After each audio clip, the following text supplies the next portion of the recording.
আসসালামু আলাইকুম, welcome to my channel. আজকে আমি রান্না করব দেশি মুরগি। তো দেশি মুরগিটি আমি ভালোভাবে পরিষ্কার করে পুড়িয়ে ছোট ছোট টুকরো করে আবারও ধুয়ে নিয়েছি। একটি বাটির মধ্যে আমি এখানে 2 চামচ গুঁড়ো মরিচ, হাফ চামচ হলুদের গুঁড়ো এবং স্বাদ মতো লবণ দিয়ে দিলাম।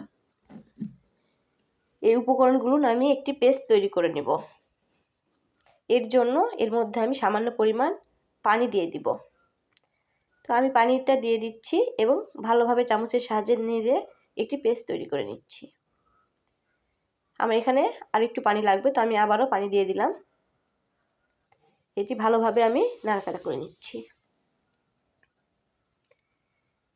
তো আমার পেস্টটা প্রায় হয়ে গিয়েছে। আমি এটা পাশে রেখে দিব এবং বড় সাইজের 6 থেকে 7টি পেঁয়াজ কুচি করে নিয়েছি, 2টো বড় সাইজ রসুন, 7 থেকে 8টি সাদা এলাচ, দারুচিনি এবং তেজপাতা দিয়ে দিয়েছি। একটি কড়াইয়ের মধ্যে আমি 1 কেজি পরিমাপ মাংস নিয়ে নিয়েছি। এরপর সমস্ত উপকরণগুলো আমি এর মধ্যে দিয়ে দেব। আমি খুব সামান্য মশলা দিয়ে এই মাংসটা রান্না করতেছি। আমাদের উত্তরবঙ্গ জয়পুরহাটের রান্না, এটা অবশ্যই ভালো লাগবে।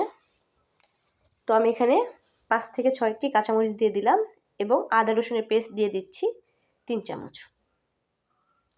এরপর আমি এখানে অ্যাড করব সয়াবিন তেল।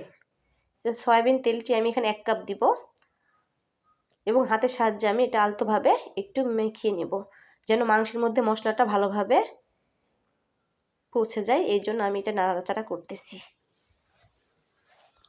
তো আমার এটা নাড়াচাড়া করা হয়ে গিয়েছে। এখন আমি এটা 1 ঘন্টার জন্য রেস্টে রেখে দিব।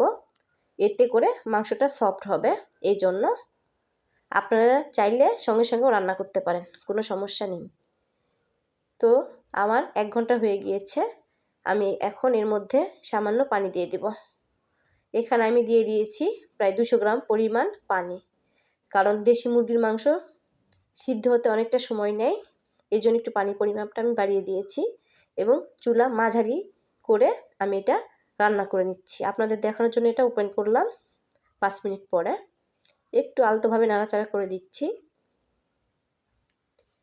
আমি এটা আবারও ঢেকে দিব এবং 30 মিনিট আরও রান্না করব। মোট আমি 35 মিনিট এটা রান্না করব। তো এইভাবে আমার প্রায় 35 মিনিট হয়ে গিয়েছে। আমি এতে 3 থেকে 4 মিনিট ভালোভাবে কষিয়ে নিচ্ছি।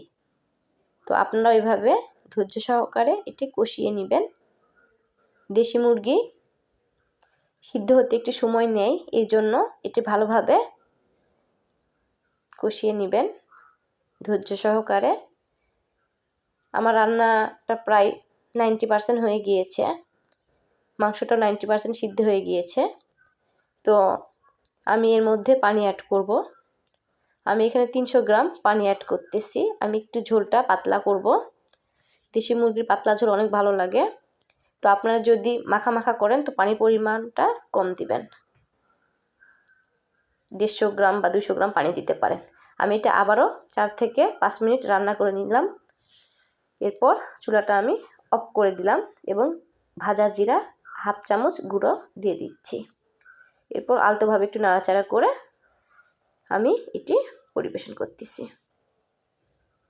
তো কেমন হয়েছে আমার রান্না অবশ্যই কমেন্ট করে জানাবেন। আর এটি আমাদের জয়পুরহাটের ঐতিহ্যবাহী রান্না, অল্প মশলায় অসাধারণ একটি রেসিপি। সবাই ভালো থাকবেন।